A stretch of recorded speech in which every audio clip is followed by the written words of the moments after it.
to Teacher Surgery and a brand new episode. Let's go! So today we're starting off on podcast mode. We've got Bola, we've got Tina, we've got Danielle in the building. We're gonna get cracking. Where's our Alright, so you know what, Tina, we had a good interview, right? And we've got something that's right up your stream today. It's a bit of a heavy one, but I think this is one that people need to know about. So we're talking about child grooming. All right. So who wants to take that on? What is child grooming? A lot of parents. Let me just introduce this. I hear a lot of. It's a big subject on social media. People talking about groomers and grooming, but there's a lot of miseducation on it. What is child grooming? Anyone? So it's when an individual builds a relationship with a child or young person with the intention to abuse, exploit, and manipulate them. And this is to either get them involved in child sexual exploitation, any criminal activities, or trafficking. To sum up, yeah. That's it. Thank you, guys. No, but honestly, so as teachers, right, Danielle, Bola, what is your experience of this? Like, have you seen it with your own? Is this something you see in classrooms? Because it's not just adults that groom children, right? A lot of the times it's other peers and even people that, like, say you've got a year 7, it could be someone in year 10. Yeah, so it can happen right? in colleges where, especially around criminal sides, trying to get someone in, so they use the grooming and they give them incentives. And you kind of look for the changes in personalities in people, especially around if they're coming in with flash stuff. Where's that money coming from? They never had it. Coming in tired, late, bunking, skiving. They're kind of little telltale signs that you think something has changed. So you start to look at group circles, who they're hanging around with, what's changed. Sometimes they're withdrawn, scared. Because, you know, grooming is about giving incentives and everything else, but also there's an intimidation side to it sometimes, depending what the outcome is to be. And then you notice with the intimidation, it's when people sort of go inwards. Yeah. See, I work with younger kids, so it's a little bit more sensitive and hard to maybe detect, should I say. I think one of the things you might notice in younger children is the being withdrawn a little bit, maybe being a bit scared of the adult, not wanting to go to them as much. You know, little comments they might say to you as a teacher. You know, we would log those things. You say younger kids, sorry, what age group? Younger kids, so mine are quite young, 3 to 5. I mean, sorry, that blows my mind. How do you even detect? I mean, do you know what is so funny? What is an example of grooming at that age group? I almost don't want to hear it, but I'm just, it's it's an important question. Really sensitive subject, to be honest. It's really sensitive.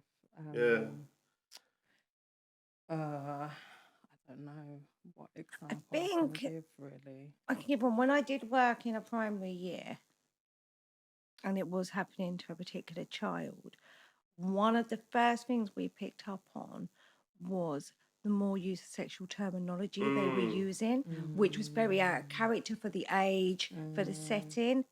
And I think that was one of the first alarm bells, maybe not putting it down to grooming at the time, but where are they getting this from?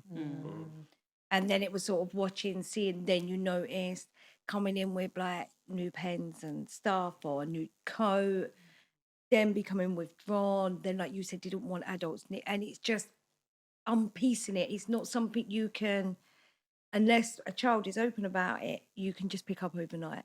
It has to be, I'm not sure of your views on this, but it's something you've got to monitor before you can go in and make that accusation. You know, I've got a question on this because as a young man as well, right, we know that with a lot of like street crime and violence, right, and that kind of lifestyle, a lot of it is grooming. Let's be honest, it is. But at the time, those of us who are being groomed have got no idea. So how do you tell a child that? Do you even tell them that? How do you actually tackle it? Especially if it's from outside. Because as a teachers and people within establishments, you've only got so much reach. You can't go to the 17-year-old, he's not in your school. That's grooming him in his estate. So how do you protect and safeguard that child, then how do you actually get involved? Is there so much you can do?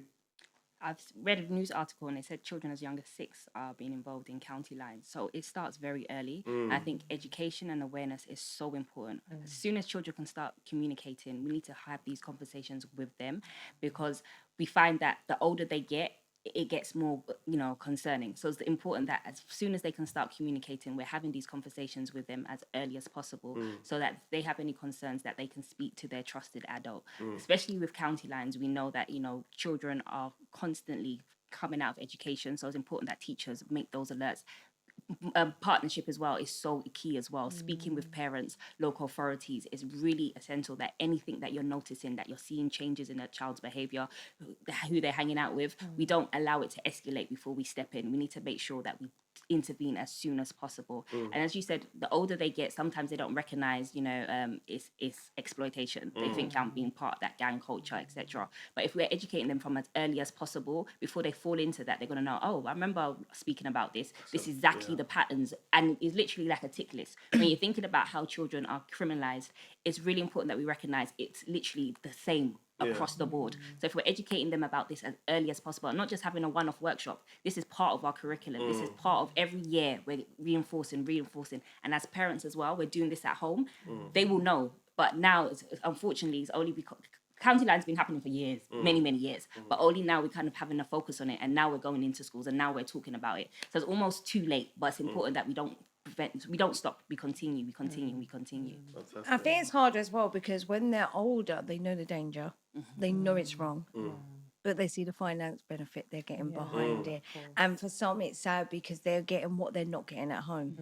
And social media is really as much as you're saying to someone, it's wrong, you shouldn't do it, they're entrapped in. And especially, I've noticed a lot of female now are being torn into the county lines. But then it's going from the county lines to trafficking, because they've gotten hooked on one. Now I'm going to export you to something else, and they become that package of a person they're not. And it's fair. Living in an estate where you can't get away from the people who are abusing you, what other options are there? So it's really important that we kind of look at the wider picture. We need to be working with housing. We need to be working with social services, with teachers. We need to be working collaboratively to be helping these children and young people. Okay. All right. That was actually really, really educational. That was some great answers, right? But guys, we've reached that part in our show where we get some lovely, amazing questions from the audience, and we've got a question here for one of our particular members here. Bono, it's for you actually, and I made obvious. I kind of looked at you, but normally we do the wheel, but the wheel's not here today. Okay, bring it on. So we've gone from quite a serious topic. This one, okay. It's, should teachers get BBL?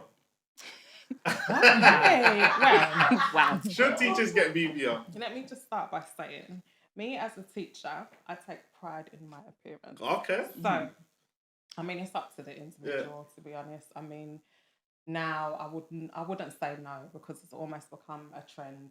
It's up to the individual. But I would say, if a female does get BBL, like the huge bum or huge whatever, they should dress appropriately when they're teaching. Appropriately, let's quote unquote that. I'm not saying look like a grandma, but dress appropriately. Okay. So you don't distract the students, especially the older, like the teenagers, That's my opinion. I can't start sweating. I've got a million devil's advocate questions, right? I'm trying to hold myself in, but go ahead. You got any thoughts on that? I think unless you're going to put in your school code of conduct that teachers are not allowed to have it, you can't. Okay. And I also think we need to remember that teachers are human beings as well. Yeah. We do have our own life outside of school. I'm not saying it's a great thing. I mean, it's up to you, but we're not just teachers. But reinforcing appropriate. It's about dressing appropriately. So it's not. It's more about how you dress, not just what you. I was going to say, even without BBL, there's some that exactly. cross borderline appropriately. Yeah, so, that's true. I think it comes to dress code of contact as opposed to what you're having done to yourself. Exactly. Yeah. Oh, by the way, BBL, right? I think we're just using that as a term just to mean kind of like cosmetic, because BBL is that Brazilian butt lift, right? Yeah. Which is where Not that I'm an How expert. come you know Not that I'm so an much? expert. But it's where they put, you know, they take from elsewhere and they put to the neither regions. Do you recommend any good doctors? No, I can't recommend any good doctors. My Instagram might say this as well, but no, I'm joking. No, but honestly, I think that so my devil advocate question is that, you know, I've seen that social media, especially with young girls, is making it hard for them to accept themselves.